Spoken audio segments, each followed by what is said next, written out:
तरी आतापर्यंत किती मागणी आणि शेवटपर्यंत म्हणजे अशी कितीची मागणी झाली? आता तर 2 वर्षापूर्वी 1-1.5 वर्षापूर्वी म्हणजे 5 लाख रुपये केले होते त्याचे.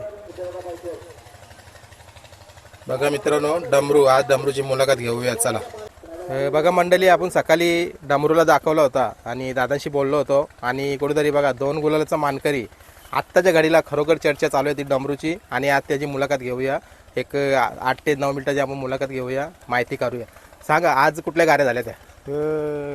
शर्यती दोन्ही जमून आलेलो आम्ही. दोन्ही दुसरे सांगून जमवलेले आणि एक बैल सांगून जमवलेले. दुसरी शर्यत झाली बाजीच्या बरोबर चिंचपाडचा बाजी आणि वरबचा बबल्या. आपल्याला हिचा लक्ष होता वालिवलीचा लक्ष. वालिवलीच्या लक्षासोबत दुसरी गाडी पळाली आणि दोन्ही गाड्या वालिवलीच्या लक्षासोबत. बघा मित्रांनो, आजच्या या गाडीला पळतोय बैल आणि खरोखर चर्चा. आणि बैलाला तुम्ही बघू शकता समोर कसा उभा राहतो, कसा मस्ती करतो आणि खूप धमक आहे त्याच्यामध्ये. आता मला सांगा, बैल हा कुठल्या जातीत आहे? बैल आहे खिल्लारच आहे. तेवढे आपल्याला जात काजली किलर दिसतोय मला पण. असं आता मी पण बघतोय बैला तर मला पण वाटतंय आता काजली किलर म्हणजे मला तर माझ्या बघण्यातून दृष्टिकोनातून वाटतं की हा काजली किलरीमध्ये बैल मोडतोय. काय सांगाल? हो नक्कीच काजली किल्लारमध्येच मोडतोय. आता सकाळी आपण मुलाखत घेतली होती तुमची थोडक्यामध्ये 1 ते 1.5 मिनिटाचीच. कुठेतरी आम्हाला 2 गाड्या खेळायच्या आहेत आणि नामांकित 2 पैरं पण असते. म्हणजे एक पैरा मोठा असणार आहे आणि नामांकित 2 गाड्या खेळायच्या आहेत. आणि बघा छोटासा वासरू आहे केले. आज बोनिवलीच्या मैदानामध्ये गाजवले 2 गाड्या. काय बोलाल? हो नक्कीच, या मैदानातून आम्ही गुलाल घेऊनच जातो. कधी खाली हात गेलो नाही आतापर्यंत. बरोबर ना दोन्ही शर्तीला तोच बैल होता वालिवलेल्यांचा लक्ष. ना आम्हाला ते बैल दिल्याबद्दल धन्यवाद त्यांचे. बरोबर. म्हणजे सुरुवात झाली आता मोठ्या खेळाची तुमची. हा, आता याच्या आधी कुठल्या मोठ्या नामांकित पैऱ्यामध्ये पळतोय? मोठ्या नामांकित आमची तर घरचीच गाडी पळवत होती. सध्या तर आम्ही घरच्याच गाडीत पळवतो. दोन्ही साईडने केलं होतं, जलवा आणि डमरू. तो पण चांगलाच पळतो बैल. बरोबर. म्हणजे तो तिकडे बांधले तो. हा, आता म्हणजे त्याला नाही आजच्या मैदानामध्ये पळाला. आज त्याला पायरा ना झाला, याला चांगला पायरा झाला म्हणून तो बैल बसून राहिला. बरोबर. पण प्रत्येक गाडा मालकाच्या दावणीला मला वाटतं सर्व बोलतात की एकच बैल दावणीला पळतो आणि एकच पुढे जातं. कुठेतरी एकेला आपल्याला मागे ठेवावं लागतं. आता सुरुवात झाली तुमची इथून मोठा खेळ. बघा आता मोठं आव्हान असतील. काय बोलाल? पण नक्कीच जो बैल देतील त्यांना आम्ही नक्कीच बैल देऊ. आता सकाळी आपण थोडी माहिती घेतलेली. आता प्रॉपर माहिती द्या मला. तुम्ही सांगितलं होतं घरच्या गाईचा कशी कुठं पैदास झालेली त्याची?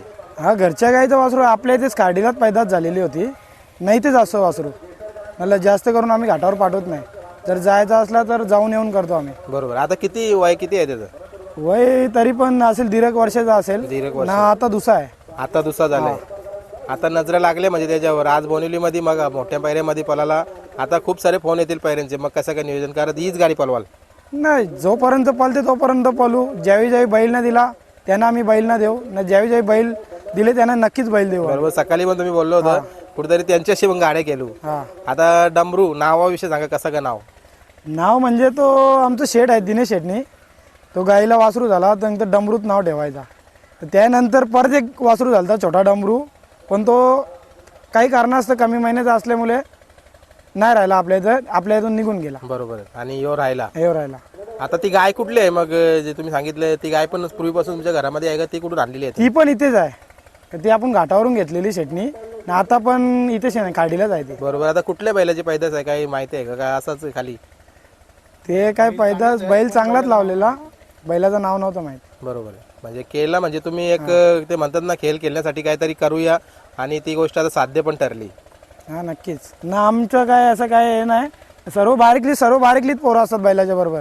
नियोजन आम्ही ऋतिक पोझर असेल, नीरज, योगेश दादा असेल, आमची सर्व कार्डीची टीम, सर्व पोरं असतात. सर्वांना विचारूनच करतो. आम्हाला फुल सपोर्ट म्हणजे आमचे शेठ आहेत दिनेश शेठ. यांनी आम्हाला आजपर्यंत कशालाच कमी पडून न दिला ना. असं आहे का त्यावेळी सांगितलं तुम्ही केले पैरा फिक्स. बरोबर आहे. मग गाड्या आजच्या कोणी पळवले 2? हा, आमचा सुरेश ड्रायव्हर फिक्स आणि एक आशिष ड्रायव्हर पाडकेपाऱ्याचा ना, एक ऋतिक ड्रायव्हर उसाटणे. 3 ड्रायव्हर आमचे फिक्स आहेत. सुरुवात कशी झाली याची पळवायची? तुम्ही आता सांगितलं घरच्या गायचा आहे. कधी पहिला फेरा काढला आणि शिकवलं कसा? शिकवला तर त्याला असंच झुपायचो आम्ही, गळ्यात बाटली टाकायचो न सोडून द्यायचो. तो आस्ते असे पळायला लागला. आस्ते त्याला चालवायला शिकवला. आस्ते असे पळायला लागला. मग वरती 2-3 याला फेरे टाकलेले ना. वरती पण 2 ते 3 नंबर आहेत घरच्या गाडीचे आहेत. 1 नंबर गटाच्या गाडीचा नंबर आहे. हा, सांगोल्याचा मैदान झाला होता तिथे पण घरची गाडी पळालेली. तिथे पण 1 नंबर केला. मग आता जसं तुम्ही सांगितलंय पल लागले त्याला, मग आता मागण्या पण होतील कदाचित पैऱ्याच्या नाही झाल्या तर विकत घेण्याच्या पण, काय तुमचं काय मत आहे? विकत घेण्याच्या तर मागण्या चालूच आहेत, कारण की तो घरच्या गाईचा वासरू असल्यामुळे शेठ बोलतो नाही द्यायचा. न पोरांचा पण जीव आहे त्याच्यावर, न दिला तर पोरं नाराज होतील. तरी आतापर्यंत किती मागणी आणि शेवटपर्यंत म्हणजे अशी कितीची मागणी झाली? आत्ता तर 2 वर्षापूर्वी 1-1.5 वर्षापूर्वी म्हणजे 5 लाख रुपये केले होते त्याचे. तर शेठ बोलतोय मागणी आपल्याला द्यायचंच नाही, तर मागणी करून किंमत करून फायदा नाही, एवढाच. बरोबर, म्हणजे 5 लाखापर्यंत सुरुवात झाली त्याची. सुरुवात झाली होती, नंतर पण खूप मागण्या मागण्या आल्या होत्या. पण आम्हाला नाही द्यायचं आहे, त्याच्यामुळे आम्ही म्हणजे तुम्हाला खेळ करायचा आहे तुमच्या नावावर उपाधी. आता तुम्ही सांगितलं की त्याचं नाव काय? जलवा. जलवा, म्हणजे याच्या आधी दावणीला जलवा आहे तुमच्या? दोन्ही बरोबर झालेत आमचे. दोन्ही बरोबर. हा पहिला आहे, तो आम्ही गौतम काकडेकडून घेतलेला आहे. गौतम गौतम भाई भाई काकडे करून. त्यांच्याकडून कसं काय तुमचा संबंध कसा आहे? झालता एक आम्ही म्हणजे बोला, त्यांच्यासोबत कसा संबंध काय आम्ही सांगा? असंच जायचं, म्हणजे एक व्यवहार होता शेत जायचे. तर तिथे आम्ही गेलो तर आम्हाला तो जलवा म्हणून असा बैल दिसला.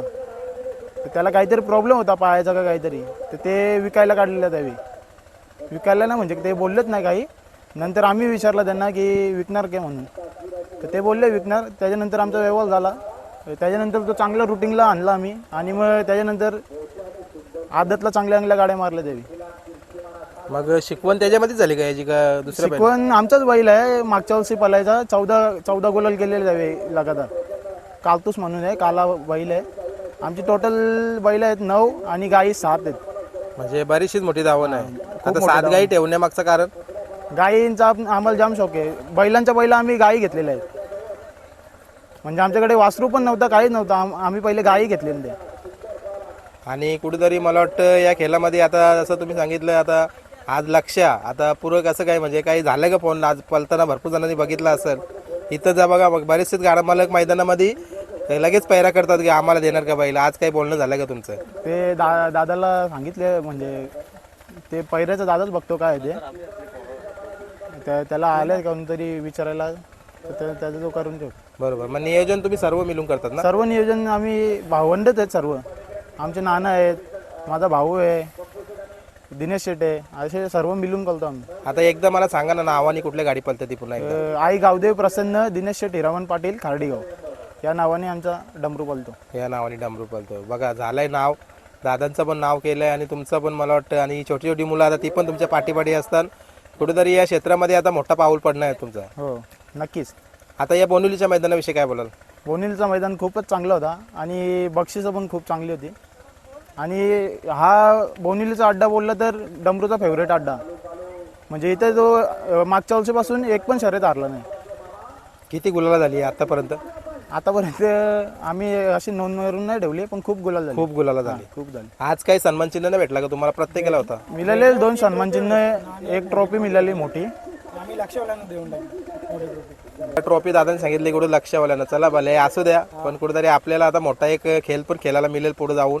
आता बघा, आदर्शस्तंभ म्हणून काही लोक आता गुलालाचा जो मान आहे तो आपल्या दावणीला असलेली काही बैला किंवा स्वर्गवासी झालेली बैला, अशी तुमच्या दावणीला काही होऊन गेलेली बैला काय सांगाल? आमच्या गावचा म्हणजे अशी शान होती, गुरु बैल म्हणून आमची शान गावची. सर्वात पहिला बैल तो आमचा गावातला, त्यांनी सर्वांना नाद लावून दिला असा. आणि आता त्याचा निधन झाला काही कारणास्तव. आम्हाला खूप वाईट वाटलं, पण त्याच्या नावाने आता त्यांना आदर्शस्तंभ म्हणून आहे ते. म्हणजे तो आदर्शस्तंभ. आणि मला वाटतं आजचा गुलाल पण त्यालाच असेल. त्याला समर्पित, जेवढे काही गुलाल आहेत तेवढे त्याला समर्पित करतो. बरोबर, म्हणजे त्याचा आशीर्वाद घेऊन तुमचं नाव आपण करेल. हो. चला, तुम्हाला आपण लवकरच एक चांगली अजून मोठी मुलाखत घेऊ. सकाळी घेतली, आजच्या मैदानामध्ये घेतली, आता भेटगाठ होतच राहतील. कारण कुठेतरी जी पण वासरा चर्चेमध्ये असली ना, ती माझ्या चॅनलवर मी दाखवण्याचं काम करतो आणि लोकांना ती पण आवडतात. तुमचे पण खूप धन्यवाद, कारण की वासराचे तुम्ही इंटरव्ह्यू घेतली आणि आम्हाला चर्चेमध्ये आणला, त्याच्याबद्दल धन्यवाद तुमचे. चला, धन्यवाद. बाईट आमची कोण घ्यायला येत नाही, तुम्ही आल्याबद्दल तुमचे धन्यवाद. चला, धन्यवाद.